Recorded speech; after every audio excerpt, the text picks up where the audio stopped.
Warning, this video is for mature audience. Viewer discretion is advised. People change. We're not that same person that we were when we got here. I mean, I was 21 years old and reckless. And now I'm 31 and calm. Hello, my Hooked honeys, and welcome back to Hooked. If you're new here, my name is Leanne, and Hooked is basically where we talk about some true crime stories and do some crochet projects together. So the person that you just heard talking was Taylor Marks, which is who we will be talking about on today's episode. We will also be finishing up our blanket cardigan. As of now, you should have everything kind of stitched together, done with the sleeves, all that fun stuff. I did post a short on how to kind of stitch this together. I basically just did single crochet all the way down the seam or whatever. So today we are just gonna finish the brim and do our little finishing touches, and we'll be done with the cardigan. So we are going to go ahead and light our crochet candle and get into this story. Christy Marks, who was Taylor's mom, seemed to be a pretty wealthy woman in Akron, Ohio. After her husband's death in 2002, she ended up inheriting a little bit of money, and she also owned a Visiting Angels home healthcare franchise. Also, her suburban home was worth $300,000. So with this upper middle class lifestyle, I'm sure Taylor had a pretty nice life. Her brother once said, Christy's brother once said, that she overly loved her daughter. Not saying that she smothered Taylor, but I'm sure she lived very well. I would have never dreamed this. Christy adored spending money and being able to provide this kind of lavish lifestyle for her daughter. Unfortunately, as all mothers and daughters do, they did get into a bit of, arguments, ups and downs and stuff like this. And it seemed that all of this stemmed more from Taylor just basically doing whatever whatever the fuck she wanted to do whenever she wanted to do it, and expecting mommy to come and bail her out every single time. So once Taylor started dating a guy named Brian, Taylor and Christy's arguments seemed to get a little bit worse, to where Taylor ended up moving out, and she moved in with Brian and his mom Tammy in a public housing project in Akron. So Tammy, Brian's mom, found Taylor to be a little bit whiny and spoiled. Yeah, because she was so used to her mama doing everything for her. So meanwhile, on the other hand, friends and family were warning Christy that her daughter may be using her, and that she needs to think the worst in every situation when it comes to her daughter. They're saying that she's being too kind, that she is being used and being duped, and that she needed to watch out for her daughter and her boyfriend, basically. Her daughter and her daughter's boyfriend. They were making it seem like this girl was capable of doing whatever, like anything could happen. I feel as though Christy was just wanting to be a mom, and she wanted to make sure that she could protect her daughter no matter what. So when her daughter called, she was coming. And that's what you do as a mom, no matter what the situation is or how bad of an argument you just had. At the end of the day, that's your daughter.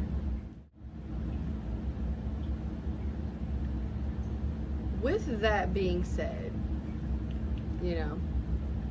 Taylor at 20 years old decided to come up with this master plan and involved her boyfriend Brian, who was also 20, and his friend Troy, who was 19.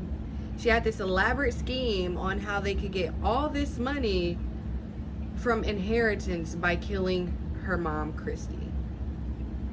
That was her master plan, to kill her mom and get the inheritance from it. Well, Saturday night, August 24th of 2009, around 8 p.m. in a parking lot of the Springdale Street apartment complex is where this tragic plan took place. Christy called her mom to this apartment complex, and as her mom approached her, she was stabbed from the back by Brian and Troy. Y'all, they stabbed her 13 times. After this, Taylor called the police, very, very emotional, saying this whole story about someone had just attacked her mom and stabbed her from behind. But somehow Brian and Troy were able to chase them off. They were able to chase them off after she got stabbed. Like, that doesn't make it make sense. So of course the trio went down to the police station for questioning, and within hours they broke. Their stories were not matching, and there were way too many inconsistencies within their stories. Of course, the truth ended up coming out. They said that Taylor said that she would pay them $5,000 to kill her mom.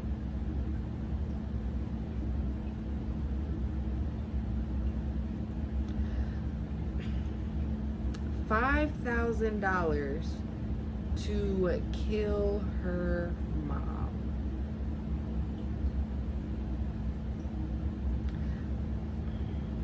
I don't understand.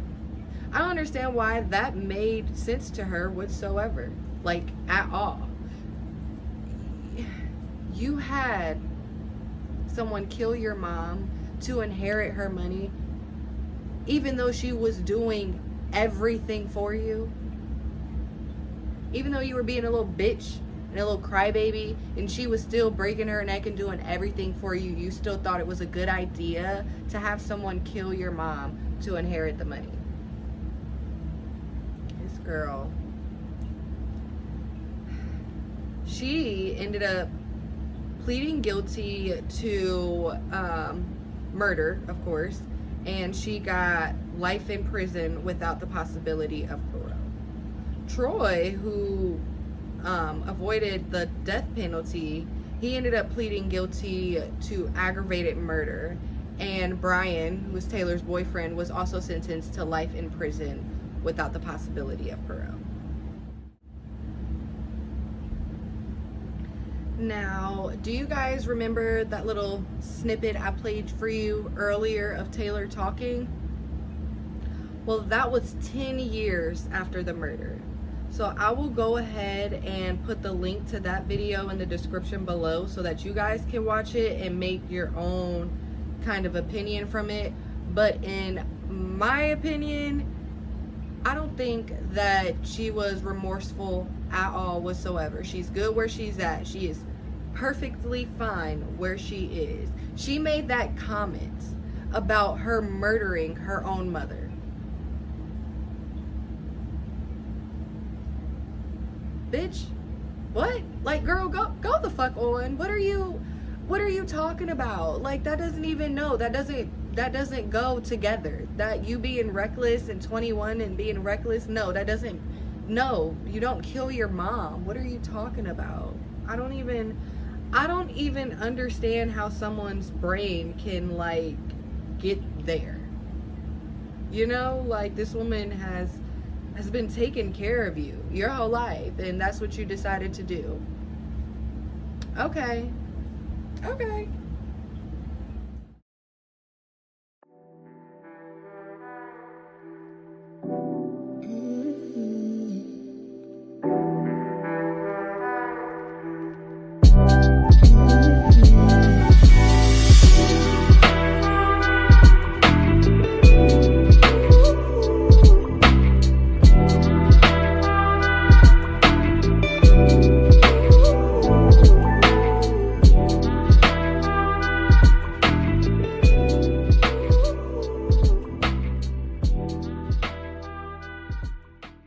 So of course I'm going to add some finishing touches, but this is where I've gotten so far with my cardigan.